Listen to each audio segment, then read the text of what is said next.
15 shots, 35 points. I mean, that is a performance. You're wondering if we'll see Neely Kina with a triple. If we'll see Luka in the fourth. We might not even see fourth. Paul through traffic. Shannon positions for the triple.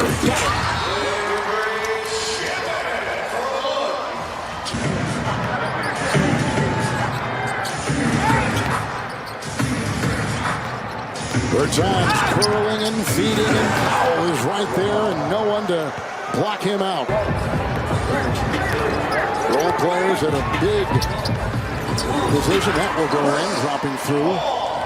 5 now for Bullock had 19. Brunson had 18. Dinwiddie had 15. Tonight, Brunson is answered again with 14. Dinwiddie with 26, a career playoff high. Dallas, the third playoff team he's been with in his career. 15-footer Brunson right down the hatch. How good has he been in the second half? Because we're not really sure what we can and cannot say, because for so long, now you couldn't talk about betting. Couldn't talk about it. Now we can. With ease, Brunson on the move. Brunson has got 18 and 16 in the second half. Paul into Powell and over Bertans. Here's Paul now. Fourth quarters, by the way, of early portions of this series. Fourth quarters were his domain. In the fourth quarter in that Pelican series, he was absolutely superhuman. There's a shot by Brunson, who has eaten them up. Third different Maverick who's crossed the 20-point threshold tonight. Shaman triple, book it. Nice job by Shaman here off the bench. 9 points. There's another interesting part of this Dallas team this series too, Reggie. When early on, and they were hunting Doncic when he was on the floor defensively. There's a drive by Brunson. Got it. He's got 22. He has been worried.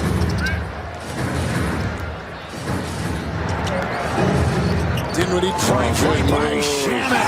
Good move. He's a ghost. That's a kid who chose Colorado over Harvard. He was accepted to Harvard and went to play for the Buffaloes in college. A second-round pick, and Paul gets a triple. This Paul is Paul in Game 7. He's 3 and 4.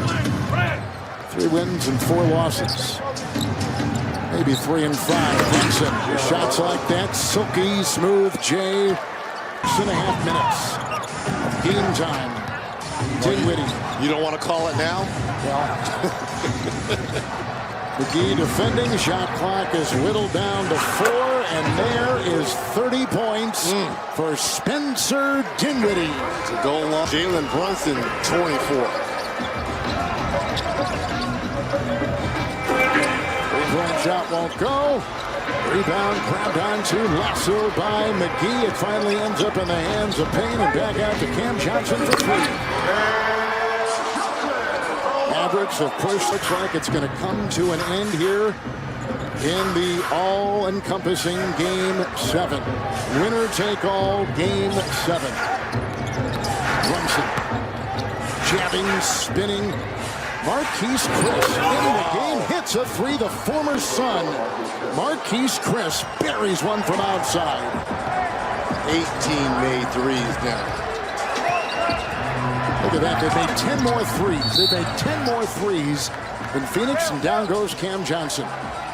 They're watching this game back in Dallas. They're watching this game in the arena, and there they are. They are enjoying it every step of the way in Big D.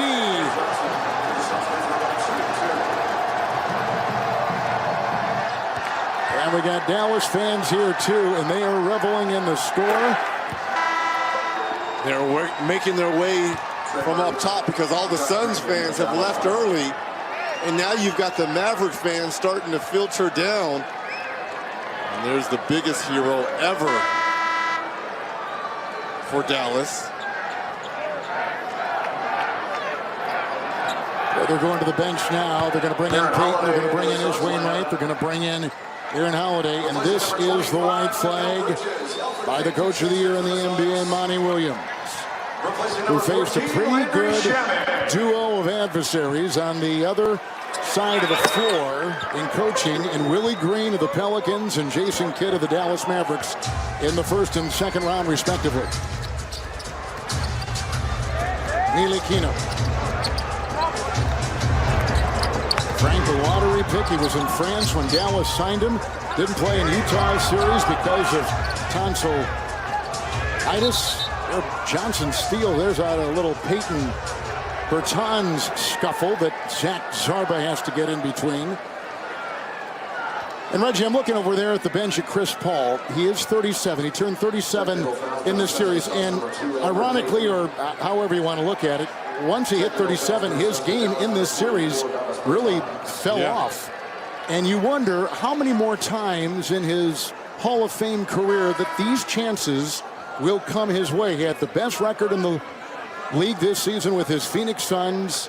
He was an all-star. They had a backcourt which were comprised of all-stars, him and Booker. But they couldn't get it done in this Game 7 at home. This is what you fight all season for, is to play this Game 7 at home. Technical fouls, by the way, on both Bertans and Elfrid Payton. Ntilikina and Chris. And McGee right there, and off to Aaron Holiday. This will be, by the way, the 5th time that Paul has lost a series after leading it 2-0, and that's a first. Payton inside.